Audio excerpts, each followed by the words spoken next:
सभी विद्यार्थियों को मेरा नमस्कार। तो जैसा आप सभी जानते हैं कि पिछली वीडियो में जो हमारा व्याकरण भाग का जो प्रकरण था, अलंकार प्रकरण, उसको हमने किया था। तो 3 अलंकार हमने पिछली वीडियो में कर लिए थे। आगे के जो अलंकार है वो इस वीडियो में हम करेंगे। तो अगला अलंकार है हमारा उपमा अलंकार। उपमा अलंकार किसे कहते हैं या इसका लक्षण क्या है? अर्थात जहाँ किसी वस्तु या पदार्थ के व्यक्ति के गुण रूप दशा आदि का उत्कर्ष बताने के लिए किसी लोक प्रचलित या लोक प्रसिद्ध व्यक्ति के साथ तुलना की जाती है, वहाँ उपमा अलंकार होता है। अर्थात किसी वस्तु या व्यक्ति की किसी लोक प्रसिद्ध व्यक्ति से तुलना की जाती है। इसमें जो महत्व है वो तुलना का है। किसी लोक प्रसिद्ध व्यक्ति से तुलना की जाती है, वहाँ पर कौन सा अलंकार होता है? उपमा अलंकार होता है। उदाहरण देखते हैं इसका। उसका हृदय नवनीत सा कोमल। कि उसका जो हृदय है वो कैसा है? नवनीत का अर्थ होता है मक्खन के समान कोमल है। लघु तरण हंसनी सी सुंदर तिर रही खोल पालों के पर, हाय फूल सी कोमल बच्ची हुई राख की थी ढेर।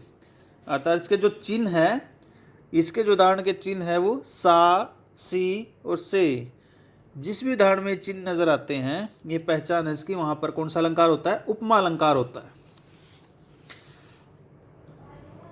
अगला अलंकार हमारा रूपक अलंकार। तो रूपक में क्या होता है? जहां पर अत्यंत समानता दिखाने के लिए उपमेय और उपमान में अभेद बताया जाता है। अभेद का अर्थ होता है अर्थात जहां पर किसी वस्तु में कोई चीज बिना भेद के आरोपित की जाती है, वहां पर कौन सा अलंकार होता है? रूपक अलंकार होता है। कि चरण कमल बंदो हरिराई, उपयुक्त पंक्ति में चरण और कमल में क्या बताया गया? अभेद बताया गया है। यहाँ पर कौन सा अलंकार है? रूपक अलंकार है। मैया मैं तो चंद खिलौना ले हूँ, अर्थात चांद के जैसा। अर्थात चांद जो है वो एक खिलौना है। चांद को क्या किस में आरोपित कर दिया है? खिलौने में आरोपित कर दिया गया। अर्थात चांद को क्या माना गया है? खिलौना।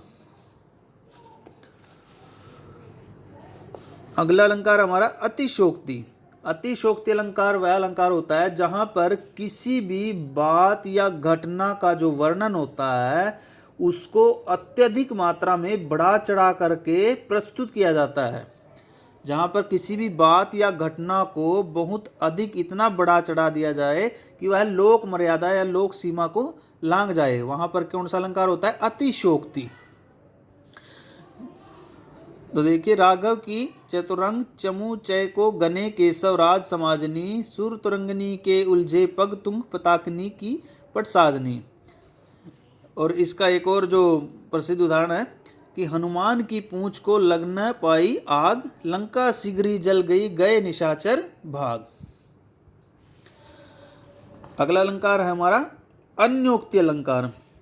अन्योक्ति अलंकार वह अलंकार होता है जहां पर अर्थात जहां पर किसी अप्रस्तुत, जिसको उपमान कहते हैं, उसके माध्यम से प्रस्तुत के अर्थ के जो है बोध कराया जाए, वहां पर अन्योक्ति अलंकार होता है। अर्थात इस अलंकार की प्रमुख विशेषता यह होती है कि इसमें किसी के नाम पर बाण चलाकर, अर्थात बात अगर किसी को कहनी है तो किसी दूसरे अन्य व्यक्ति के माध्यम से दर्शाई जाती है, उसमें इसका प्रयोग किया जाता है।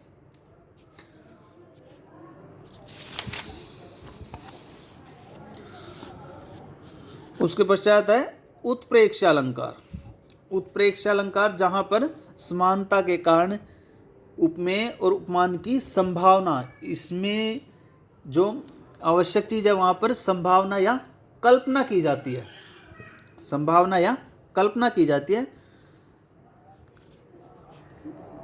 उदाहरण देखिए इसका। सोहत ओढ़े पीतु पटु श्याम सलोने गात, मनो नीलमणि सेल पर आत्मु परियो प्रभात। यहाँ पर श्री कृष्ण के सांवले रूप तथा उनके पीले वस्त्रों में प्रातःकालीन सूर्य की धूप से क्या सुशोभित नीलमणि पर्वत की संभावना होने के कारण क्या है? उत्प्रेक्षा अलंकार है। इसके जो पहचान के चिन्ह हैं इस अलंकार में, इसके उदाहरण में हमेशा मानो, प्राय, निश्चय, ये शब्द जो है वो इसके उदाहरणों में मिलते हैं, मानो, प्राय और निश्चय। अंतिम अलंकार है हमारा मानवीकरण अलंकार, जहाँ पर जड़ प्रकृति मानवीय भावनाओं या क्रियाओं का आरोप हो, वहाँ पर कौन सा अलंकार होता है? मानवीकरण अलंकार होता है। लो यह लतिका भी भर लाई, मधु मुकुल नवल रस गागरी, अर्थात जहाँ पर किसी प्राकृतिक जो वस्तुएं हैं उन पर मानवीय क्रियाओं का क्या होता है? आरोप होता है, वहाँ पर मानवीकरण अलंकार होता है। इसका जैसे एक और है उदाहरण आपके पास, ये कविता भी है कि मेघ आए बड़े बन ठन के संवर के। तो ये आपका आज जो है अलंकार प्रकरण वो संपूर्ण हुआ है। तो सभी विद्यार्थी इसको अच्छे से याद करेंगे और अपनी कॉपी में लिख करके देखेंगे। धन्यवाद।